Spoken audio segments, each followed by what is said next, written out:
E aí, professor, eu sou o Matheus Araújo, o meu grupo sou só eu e o Vini Barros. Eu vou apresentar para o senhor aqui a nossa implementação, iniciando aqui pelo relatório de execução, que não é bem o foco, mas é só para mostrar que a gente dividiu certinho aqui nos itens, as atividades que a gente conseguiu concluir foi a codificação, né, daquela parte que o senhor passou para a gente, aqueles prints, o envio de mensagem ao sucessor para identificar o peer responsável pela chave e o cálculo da finger table. O que a gente não conseguiu fazer foi a parte de vincular o recurso aos nós, que o senhor deixou a sugestão de ser aquela imagem, e a parte de usar a IA para codificação. A gente utilizou, mas foi mesmo só para alguns ajustes no código e uma parte da FingerTable. Passando aqui para a implementação, primeiro eu vou mostrar executando para provar que está funcionando. Iniciar dois nós aqui. Nó 0. Nó 1. Iniciar nó 1. Por exemplo, como eu sei que o meu sucessor é responsável pela faixa de 1 a 100, eu vou buscar a chave de 50. Ele me disse que o meu sucessor 3 de 100 é o detentor da chave. Se eu quisesse buscar a chave menos 6, por exemplo, que o responsável é o sucessor do 3100, que seria o próprio nó 0. Se eu der aqui, ele vai me mostrar o detentor. E a mesma coisa aqui, no nó que é o sucessor. Se eu perguntar para ele quem é o responsável, ele vai me responder que ele mesmo, o sucessor ou ele mesmo é responsável dessa faixa. E caso eu pergunte para ele qual é o detentor dessa chave, menos 4, é o sucessor dele, que é o 3000, que é responsável pela faixa 101 até 0, que seriam os números negativos, né? Agora, passando para explicar a parte do código, eu não fiz muitos ajustes aqui na main. A única coisa que a gente fez aqui foi passar a instância do cliente para o servidor, no construtor do servidor. Pode perceber que a gente recebe essa instância aqui, é o cliente instância. Vou iniciar aqui pelo cliente. No cliente, a gente só incrementou no prompt aqui, né, para a gente digitar com a chave que a gente quer buscar. Deu uma mudada no while, que era basicamente a gente recebe a chave K.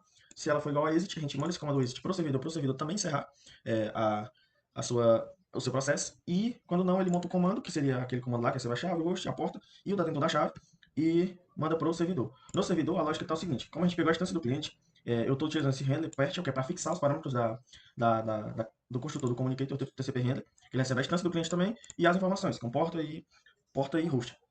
No servidor, a gente manteve o while, a gente recebe a mensagem, verifica se tem conteúdo na mensagem, se não tiver, a gente encerra. E verifica também o caso do exit. Se a gente mandar exit lá, né, ele vai encerrar a conexão também. Caso não seja, a gente vai passar essa mensagem. A gente vai ter o IP, a chave, o IP, porta, comando. Como o comando sendo detetor, a gente verifica a faixa, né? Que é através do FJ e FI. A gente verifica se os nó é responsável pela faixa, por aquela chave que está naquela faixa. Se for, ele monta o comando dizendo que ele é o detentor e responde para o antecessor dele, que é o detentor. Caso ele não seja o responsável, ele vai montar de novo a mensagem e vai pegar aquela instância do cliente, que cada nó é cliente e servidor, que é a lógica dos sistemas distribuídos, e vai mandar a requisição para o seu sucessor. E quando o sucessor responder, ele vai responder para o seu antecessor dizendo quem é o detentor da chave.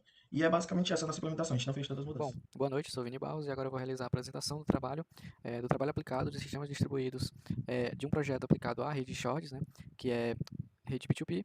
Então, bom, basicamente, com o nosso projeto aqui aberto no Visual Studio, eu vou realizar uma demonstração de como está o funcionamento do nosso projeto. Abrindo o terminal, eu irei agora inicializar uma main e passando aqui o valor da quantidade de nós que eu quero inicializar. No caso, eu vou realizar essa demonstração com 2 nós. Certo, agora eu vou abrir outro terminal, vou nomear esse primeiro terminal como nó 0, esse segundo terminal eu também vou inicializá-lo, certo?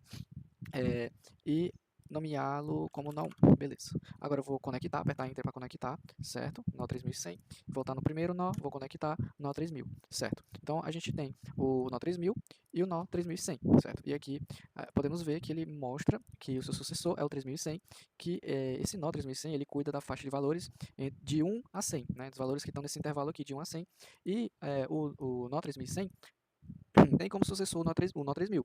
E o nó 3000 ele cuida da faixa de valores de 101 a 0. Então, retornando aqui no primeiro nó, né, no nó 0, que é o nosso nó 3000, a gente vai digitar, fazer um teste aqui de busca aqui de chaves, né?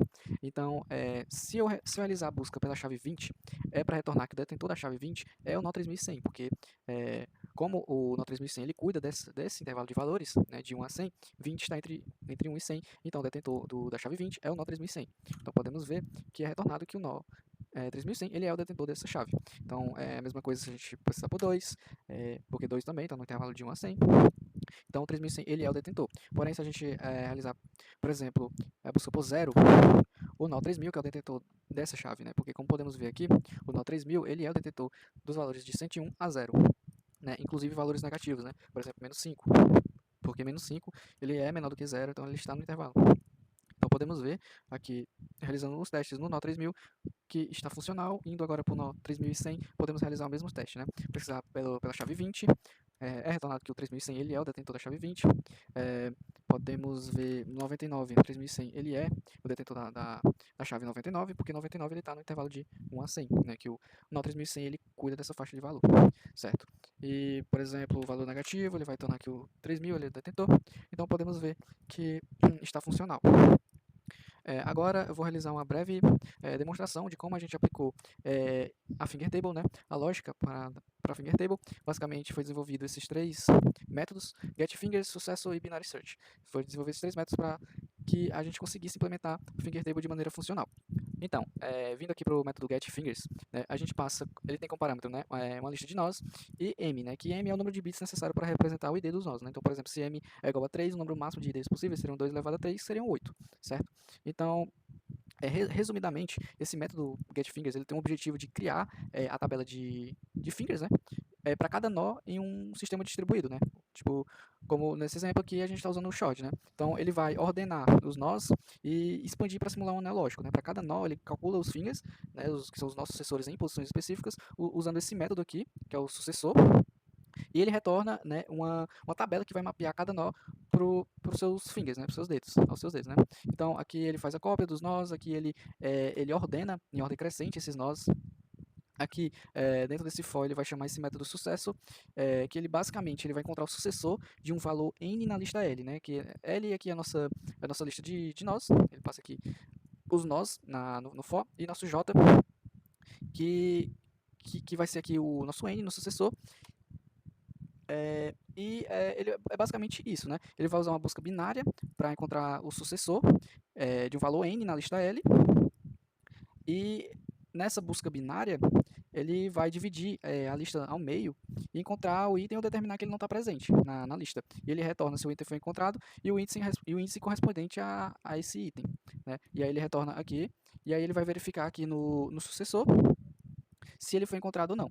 Se o sucessor ele foi encontrado ou não. Se ele não foi encontrado, ele retorna none, né? E é basicamente isso, de forma resumida, é basicamente isso que esses três métodos fazem e eles são responsáveis pela lógica da Finger Table.